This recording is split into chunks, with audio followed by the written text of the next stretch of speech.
د دې نه مخکې آیاتونو کې د مشرکین مکه او د هغې غلطې دعوې ذکر شولې چې بعضو د الله تعالی سره بوتان په خدایۍ کې شریکول او بعضو انبیاء علیهم السلام په خدایۍ کې شریکول یی انبیاء علیهم السلام د الله تعالی زامن ویل یا مشرکین مکه وی چې البنات الملائکه بنات الله دا فرشتي د الله تعالی لونه دي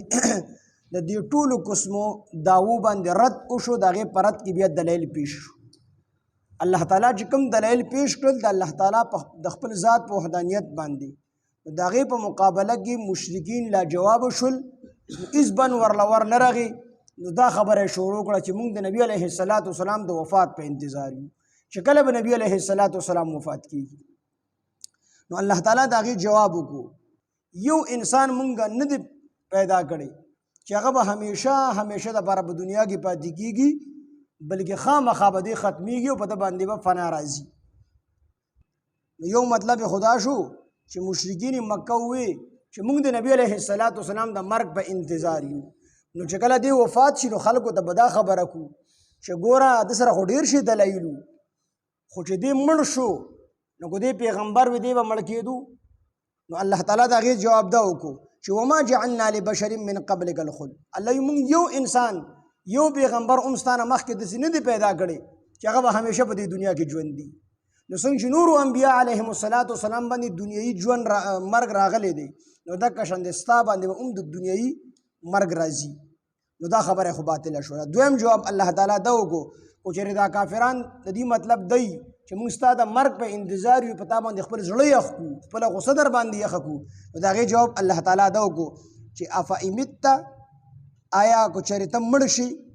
نبی علیه السلام د الله تعالی فرمایي نو فهم الخالدون نو دوی به همیشه ژوندي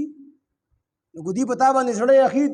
چې ستا د مرګ په انتظار دي نو که چېرې ته وفات شوې د دنیا نه د رحلت وفرمایو د دنیا نه د پرده وفرمایله په تا باندې مرګ راغی دنیایي نو په دې باندې به نه راځي په دې باندې هم دقه مرګ راځي نو کل نفس ذائقة الموت هر یو مرګ دا به هر یو نفس دا به چې کوم دی ذائقه د مرګ سکي مرګ څه ته ویلی شي نو د جمهورو علماو په نسبت باندې مرګ دې ته ویلی شي چې روح ته جسم نه جدا شي روح ته جسم نه چې راوځي ته مرګ ویلی شي دا روح څه څیز دی د محققینو علماو په نسبت باندې دا روح دا هم یو باریک چې کوم دی جسم دی یو باریک جسم دی اسمان نه راغلی دی او باریک جسم دی او په دې بدن کې داسې حلول کړی دی لکه څرنګه چې د ګلاب په دې پاڼو کې چې کوم دی د اوبو حلول کړي هر ځای ته د اوبه رسېدلي د ګلاب په دې پاڼه کې دقه شان د روح د بدن هر ځای ته رسېدلی نو مرګ څه ته ویل شي د روح د بدن نه جدا کېدل جسد عنصري دا زمونږ سره دا بدن چې کوم دی د دې نه چې کله روح جدا شي دې ته مرګ ویلی شي روح ته راوځي دې ته مرګ ویلی شي یعنی په هر چا باندې مرګ راځي نو آیا په فرشتو باندې به مرګ راځي کو صرف د دنیا یعنی دغه چې دی د ځمکې چې کوم مخلوق دی صرف په دې باندې مرګ راځي نو په دې کې د علماو اختلاف دی بعضې علما وایي چې په کوم څیزونه چې په مخ ته ځمکه باندې دي په ځمکه باندې چې کوم څیزونه دي نو په دې باندې به مرګ راځي په دې باندې به مرګ راځي البته فرشتې د جنت حورې او د جنت علمان دا مستثنا دي د مرګ نه په دې باندې الله تعالی مرګ نه راولي خو بعضې علما وایي چې نه په دې فرشتو باندې به هم د لږ ټیم دپاره مرګ راځي لږ ټیم دپاره به مرګ راشي بیا به چې کوم دی الله تعالی دې را ژوندي کړي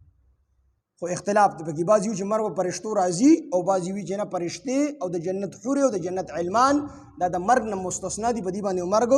نه راځي خو نور دنیا کې چې څه دي یعنی په مخ ته ځمکه باندې د اسمان د لاندې په دې ټولو باندې مرګ راځي څومره مخلوق چې دی او کو انسانان دي کو حیوانات دي کو نباتات دي کو جمادات دي دا ټول هر څه به ختمیږي یو پیر الله تعالی به ختمي خو فرشتې په دې کې اختلاف دی فرشتې شوې د جنت حورې شوې د جنت علمان شو دا هم الله تعالی پیدا کړل دي کنه نو په دې باندې بعضې وي په دې باندې مرګ نه راځي او بعضې وي قیامت سره لږ ټیم دپاره په دې باندې مرګ راشي بیا به الله تعالی را ژوندي کړي